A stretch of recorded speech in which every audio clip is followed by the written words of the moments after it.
Ooh, that's right. Yes, it is working. Hello. Well, welcome to the turn south. So today we turn south. Well, almost. We do a little run out to Wyndham, maybe. Certainly out of some falls.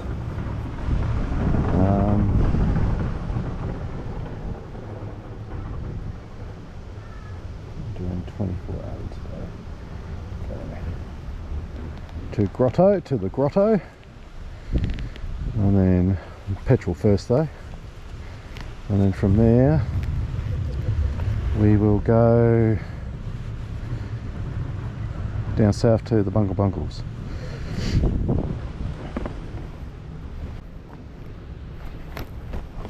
As I say, petrol first.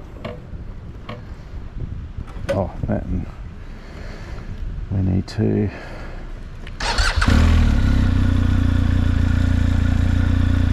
this to dynamic. There we go.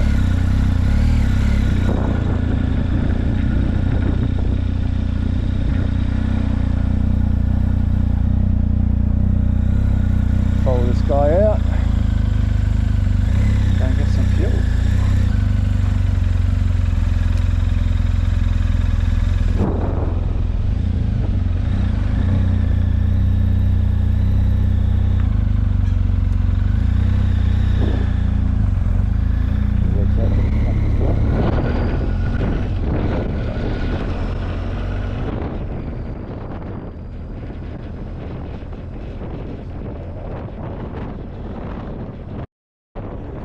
Well, that was Kununurra, and amazing place. From the Hidden Valley to the Ord River scheme to Ivanhoe Crossing, I really only just scratched the surface, but I really did love the couple of days I had here. Just such an amazing place. But turning my thoughts to the Ord River scheme, I mean, wow. My jury is really out on whether it's a big white elephant or the makings of something. And I make the point that it's been around since the late 60s, and yet it really isn't a significant area in the mindset of most people in Australia. The thing might be that yet the only connections between major ports or major markets, which are thousands of kilometres away, is this road. Whether you turn around and head back towards Darwin or whether you head down towards Perth. I mean, the closest port is Wyndham, and that's about at least 100 k's from here. And yeah, it's like there's nothing there to suggest to me that port was doing anything other than occasional iron ore removal, and even that when we get there today, later today, it didn't look like there was much happening at all.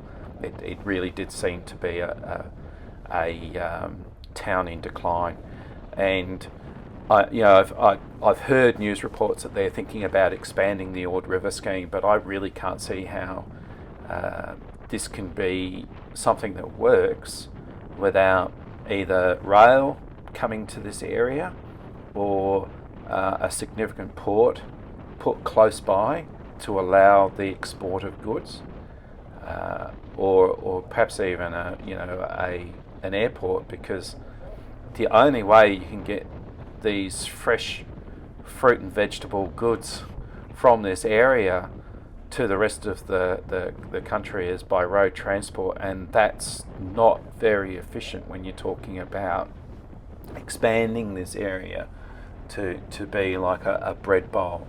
It's just too far, in my mind anyway. I may be completely wrong, but it just seems to be too far away from anything. However, it's a beautiful place. I mean, Lake Argyle was stunning, and everywhere you turn in the Kimberley, whether it be Hidden Valley, back in Kununurra itself, which was just another Bungle Bungles area with magnificent sedimentary rock formations, or whether it be just just the road in front of you. I mean, everywhere you turned, everywhere you went, it was just stunning beauty. And as I said, I just scratched the surface. I really, I've long determined that this ride was just going to be a road trip rather than a real exploration. And I'm telling myself as I'm riding along in this trip, and especially at this part, there's just so much to see, and I've not done much, but I do intend to come back and have a bit more of a look at some stage in the future, because it's just amazing. And to think that, in the past I would think about an amazing trip or amazing holiday would be to Europe or to the United States, or to go and visit Yosemite National Park, or to, because I'm a mad geek when it comes to American Civil War history, to visit famous battlefields over there. But this was just amazing. I mean, I was getting to the part of the trip where I'm just going, oh my God, this has been here for all of my life and I'm just visiting it now. So the takeaway lesson, folks, is that if you're watching this and you got this far, get out there and have a look at your own backyard. It is just gobsmackingly amazing. So anyway, as I said in the intro, we're heading out to Wyndham, going to have a look at the grotto. I don't end up going into the grotto because of my bike gear. It was just felt a little dangerous, but it was also dry, so I've got to come back in the wet season, I suppose, and see it in full flow. Wyndham, grotto, and down to the Bungle Bungles. So it's some really, really pretty and just gobsmackingly pretty scenery along the way. So sit back, enjoy.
So this is Wyndham, this is where 5 major rivers of the Kimberley come and meet in this single place.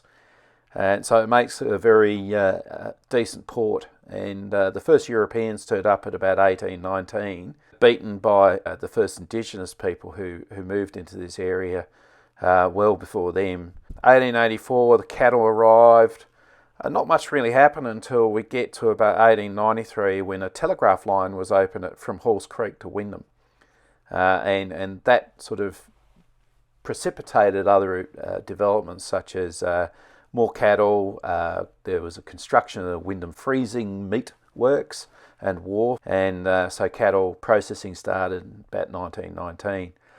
Wyndham, I think, became the first international airport when Charles Kingsford Smith broke the world record from Wyndham to London here in 8 days, 4 hours and 44 minutes.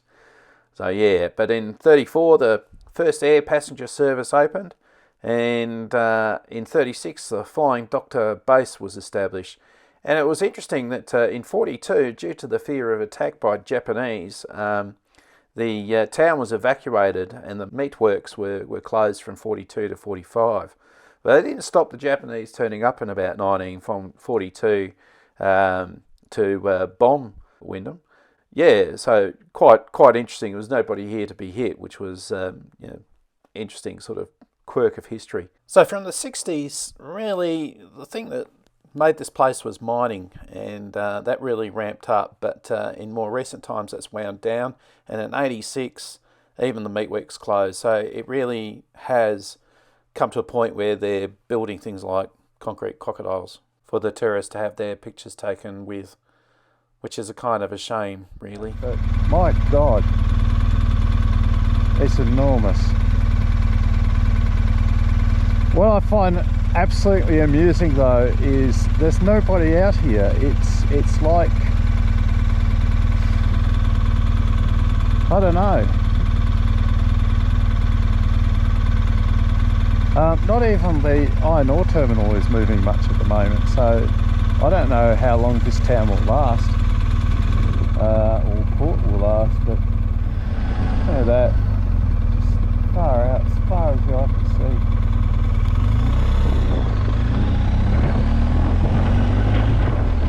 And weather radar.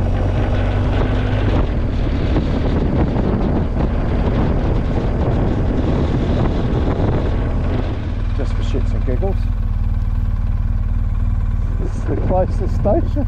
Who'd have thought? Yeah. Oh, funny as. No rain, which is good, but at least what we have here is a bit of a map, so you can see actually the 5 rivers. 1, 2, 3, 4, 5, 6 really. 1, 2, maybe that's not a river.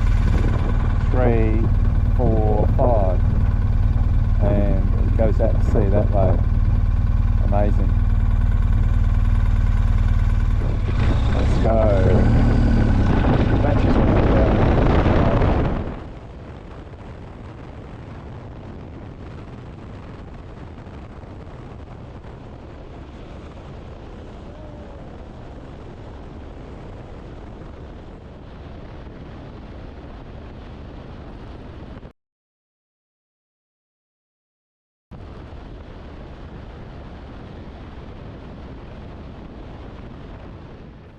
So this stretch of road, which is about halfway between the turn-off from the main road going north and south and Wyndham, this place did my head in.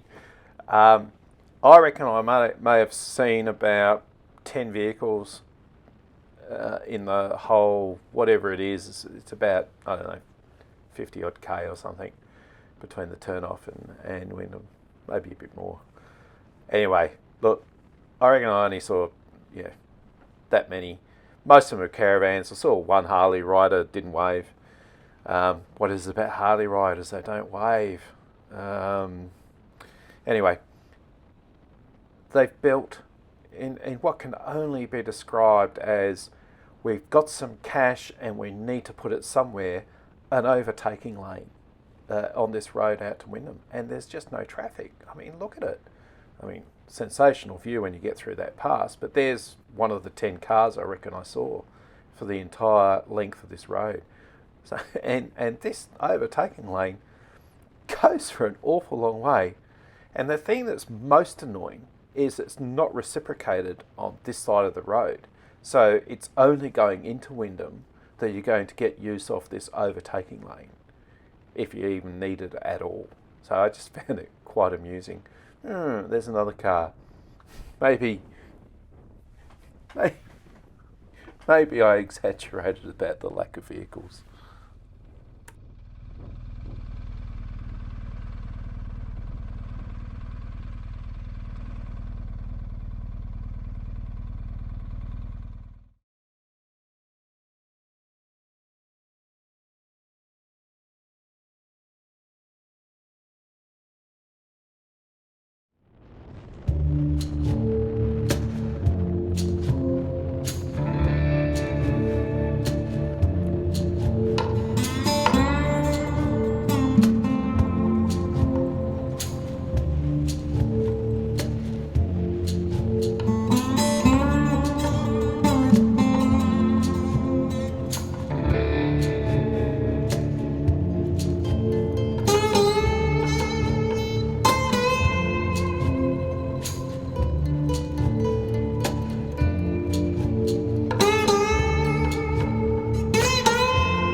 Working full battery, so just a battery changeover.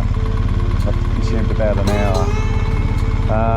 188 kilometers to go, 48 till I get some fuel. Happy days.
Must be cabin 3.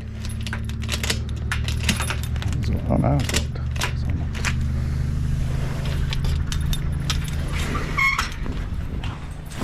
Here you go, this is the most expensive piece of real estate I have hired out.